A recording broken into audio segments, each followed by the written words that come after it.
لوگوں نے کہا کیا کیا جائے، آج کل کا طرح موبائل کا اور فون کا زمانہ نہیں تھا کہ فوراً ہاسپٹل میں فون کے ڈاکٹر صاحب آ رہے ہیں، ذرا ہمارے ابو کی طبیعت بہت خراب آ گئی ہے، ایمرجنسی وارڈ پر۔ یہ ساری سویدھائیں، یہ ساری فیسلٹیز نہیں تھی اس زمانے میں۔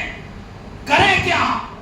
طبیب کو بلایا گیا جو وہی گاؤں میں ہوا کرتے تھے، کسی کو بلایا، اس نے کہا دیکھیے درد تو ان کو بہت شدید ہے، اب جو بھی طبیب بڑا سا ڈاکٹر یا جو بھی طبیب ملے گا وہ دن میں ہی ملے گا، رات میں آپ کہاں کہاں لے کر بھٹکیں گے، اس لیے میرا مشورہ یہ ہے کہ ان کو سکون دینے کے لیے آرام سے ان کو نیند آ جائے، آپ کے گھر میں جو بوتل رکھی ہوئی ہے جس کے اندر شراب ہے، ان کو اتنی شراب پلا دو کہ ان کو آرام سے نیند آ جائے، نشہ ہو جائے۔ بیٹوں نے بھی اس میں کوئی مذائقہ نہیں سمجھا، سوچا درد ہے کرا رہے ہیں، چلو اٹھاؤ۔ قدامہ ابن مظعون کے بیٹوں نے شراب کی بوتل اٹھائی اور ان کو ایک گلاس، سوا گلاس ان کو اتنا پلا دیا تاکہ ان کو نیند آ جائے، وہ آرام سے سو جائیں۔ سو گئے۔ ایک دن، دو دن، یہ بات چل گئی۔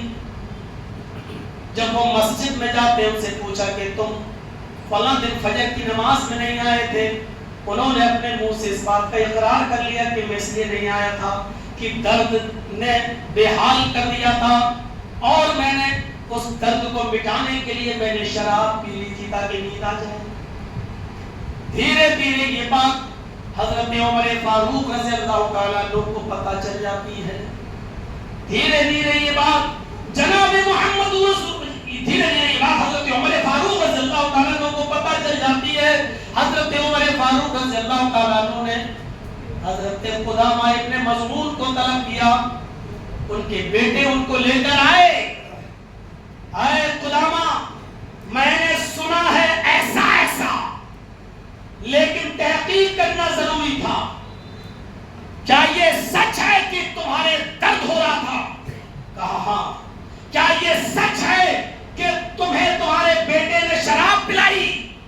قدامہ ابن مظعون نے فرمایا کہ بالکل یہ صحیح بات ہے، اس درد کو مٹانے کے لیے، اس تکلیف سے بچنے کے لیے، چونکہ رات تاریک تھی، اندھیری تھی، کہیں جا نہیں سکتا تھا، مجبوری تھی، اس لیے میں نے شراب پی لی۔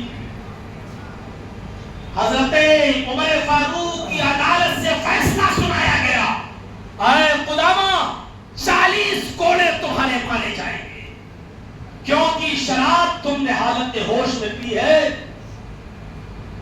کہا کہ میں نے تو مجبوری میں پی ہے۔ کہا کہ میرے سامنے کوئی ایک ایسی حدیث پیش کر دو، نبی اکرم کے زمانے کا کوئی ایک ایسا واقعہ پیش کر دو کہ کسی صحابی نے بیماری میں شراب پی ہو، اللہ کے رسول نے اس کو کوڑے نہ مارے ہو، کوئی ایک ایسا واقعہ پیش کر دو۔ اور جب یہ نہیں ہے تو شراب خود ایک بیماری ہے، وہ تمہاری بیماری کو کیسے دور کر سکتی تھی؟ نہیں، تمہیں کوڑے مارے جائیں گے، فلاں فلاں دن کے لیے کوڑے کھانے کے لیے تیار ہو جاؤ۔ حضرت قدامہ ابن مظعون چلے آئے اپنے گھر پر۔ اب سنیے گا جو بات بتانے کی ہے، یہاں میٹنگوں پہ میٹنگیں ہونے لگی، حضرت ابو ہریرہ بڑے بڑے صحابہ کو، اجلے صحابہ کو اپنے پاس بٹھانے لگے، اپنے پاس بٹھانے لگے۔ الاصابہ میں حافظ ابن حجر رحمۃ اللہ علیہ نقل کرتے ہیں کہ بڑے بڑے صحابہ کو حضرت ابو ہریرہ ان کی میٹنگ کرنے لگے اور ان سے مشورہ کرنے لگے کہ ایک بوڑھا آدمی ہے جس کی عمر 90 سال سے زیادہ کراس کر چکی ہے، جو اتنا بزرگ ہو چکا ہے کہ مسجد میں نماز پڑھنے بھی جاتا ہے تو اپنے 2 بیٹوں کے کاندھوں پر ہاتھ رکھ کر ان کے سہارے سے مسجد میں جاتا ہے۔ حضرت عمر فاروق اس بوڑھے آدمی کو 40 کوڑے ماریں گے، یہ کہاں کی انسانیت ہے؟ سارے لوگوں نے پھر ایک میٹنگ کی، اس میں حضرت عمر فاروق کو بلایا، حضرت امیر المومنین آتے ہیں اور سارے صحابہ کی باتیں سنتے ہیں۔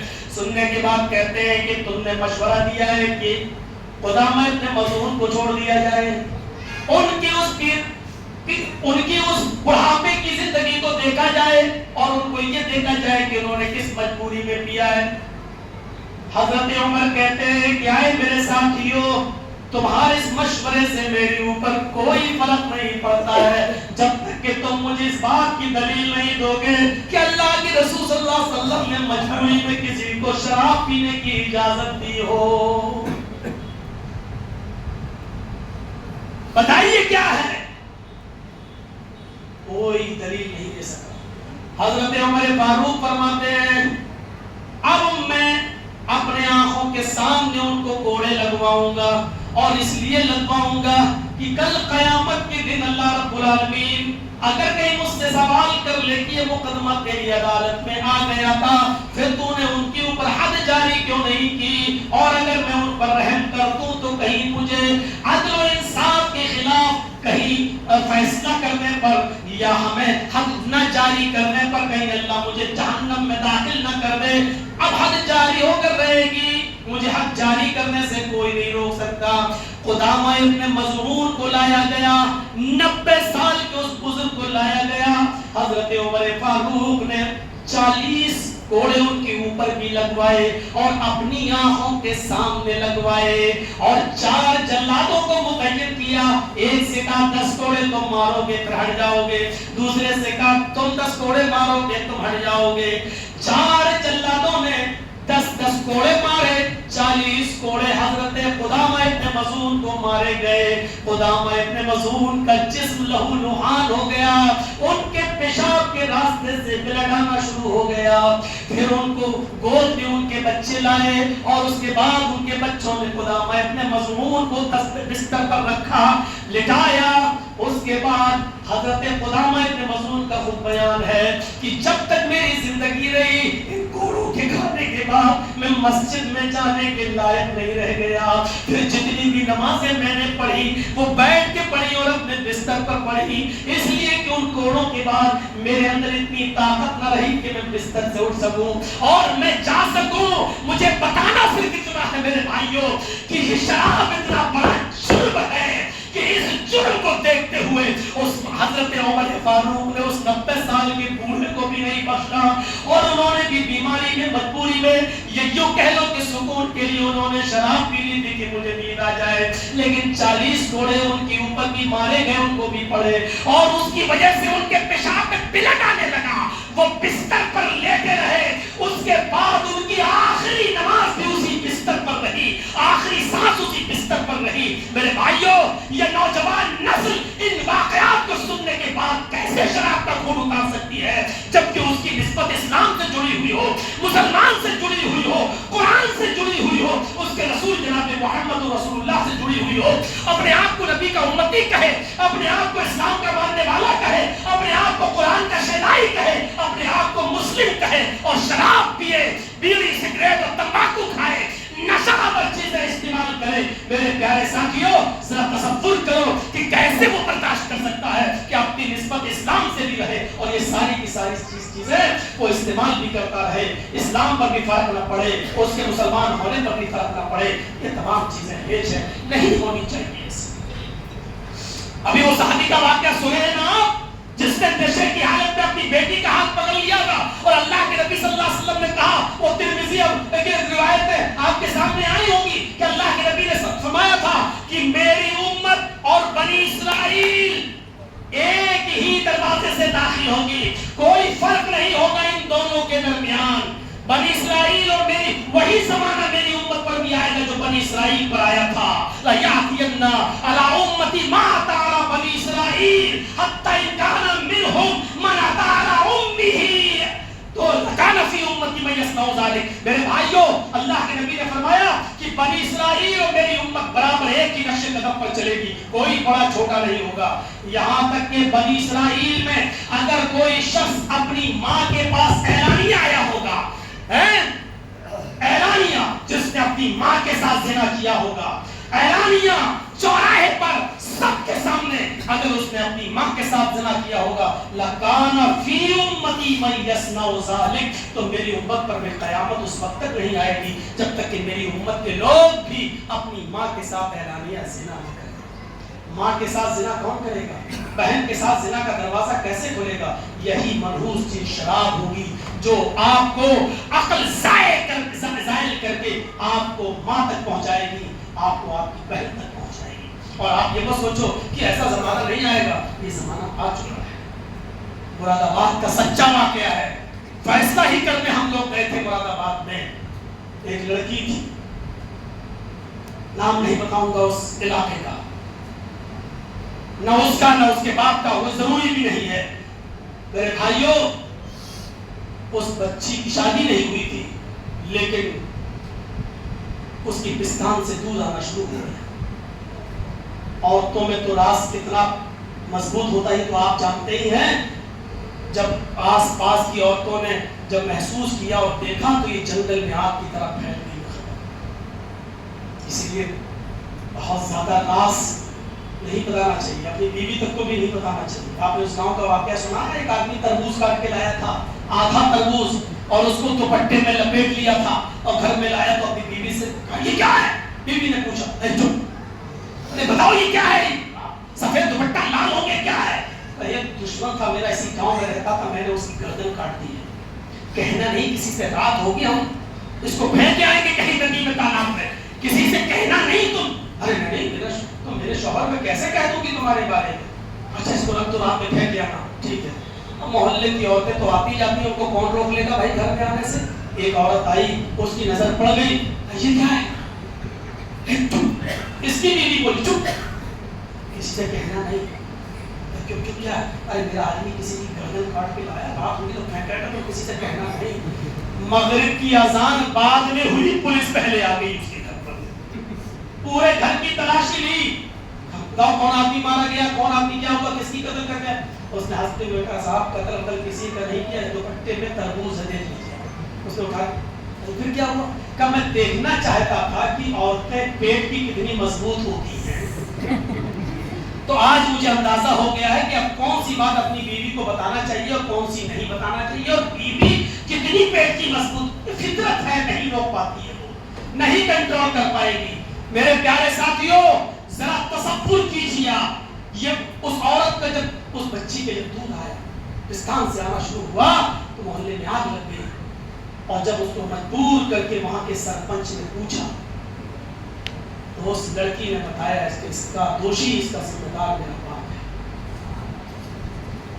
اس کا ذمہ دار میرا باپ ہے. میرے بھائیوں جب ایک لڑکی کی بات عام ہو جائے تو پھر اس کے رشتے میں کتنی دقت ہوتی ہے. پھر ہم اور جماعت کے کچھ لوگوں نے مل کر اس لڑکی کا رشتہ کہیں کروایا, لیکن بھائی جس طریقے کا رشتہ چاہیے تھا اس طریقے کا نہیں مل پایا.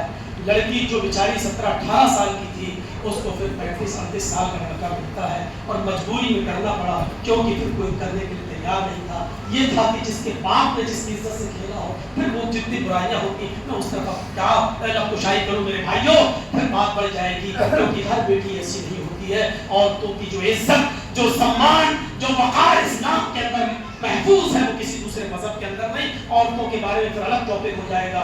میں میرے بھائیوں 10 منٹ رہ گئے, 9 بجنے میں 9 منٹ. میرے بھائیوں اس سے آگے ہم اور نہیں پڑھ پائیں گے. نوجوانوں میں پھر آپ سے کہنا چاہتا ہوں کہ یہ جو ہے ماں بہن بیٹیوں کی عزت سے کھیلنے کے لیے یہ شراب ہمیں مجبور کرے گی.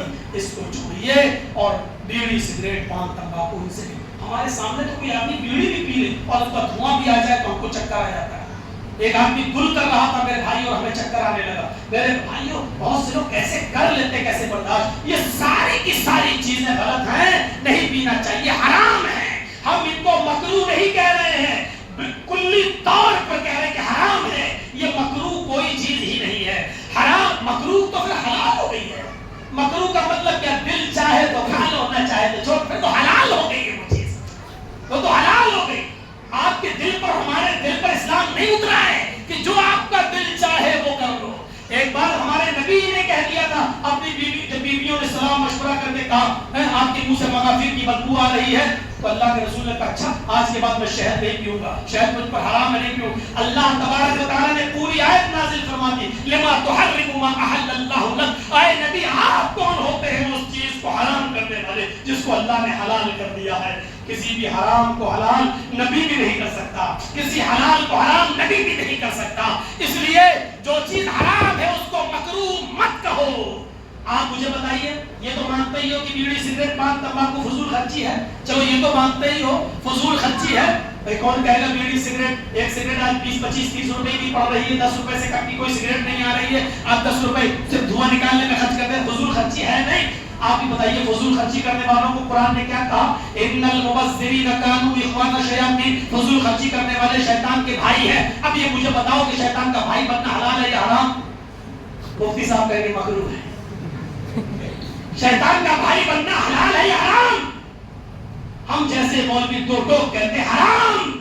آج کے موجودہ دور کے لوگ کہیں گے مکروہ، شیطان کا بھائی بننا مکروہ ہے؟ جب قرآن کہہ رہا فضول خرچی کرنے والے شیطان کے بھائی ہیں تو شیطان کا بھائی بننا حرام ہے، کیونکہ قرآن کہتا ہے انہ لکم عدو مبین، شیطان تمہارا کھلا ہوا دشمن ہے۔ کھلے ہوئے دشمن سے آپ پرہیز کریں گے، بچیں گے، دور رہیں گے، یا اس سے دوستی بھی کریں گے اور اس کے ساتھ مل کے بھی اٹھیں گے اور بیٹھیں گے اور چلیں گے؟ نہیں۔ تو میرے بھائیوں، شیطان کا بھائی بننا بھی حرام ہے، فضول خرچی بھی حرام ہے۔ اس لیے اللہ تعالیٰ سے دعا کیجئے کہ بار الہ ہمیں فضول خرچی سے بھی بچائے اور ہمیں شراب نوشی سے بھی بچائے، نشہ آور ہر چیز سے ہمیں بچائے، ہمارے معاشرے کو اس سے پاک و صاف رکھے۔ بار الہ جو لوگ تیری رحمت کو جا چکے ہیں، اے اللہ ان کو کربر کربر چین و سکون راحت نصیب فرما۔ اے اللہ جو بیمار ہیں کو شفائے کاملہ اور عاجلہ عطا فرما۔ بار الہ جب تک تو ہمیں زندہ رہ، اسلام میں زندہ رکھنا، اور جب ہمارا خاتمہ ہو تو ایمان پر ہمارا خاتمہ فرمانا۔ وما علینا الا البلاغ المبین وآخر دعوانا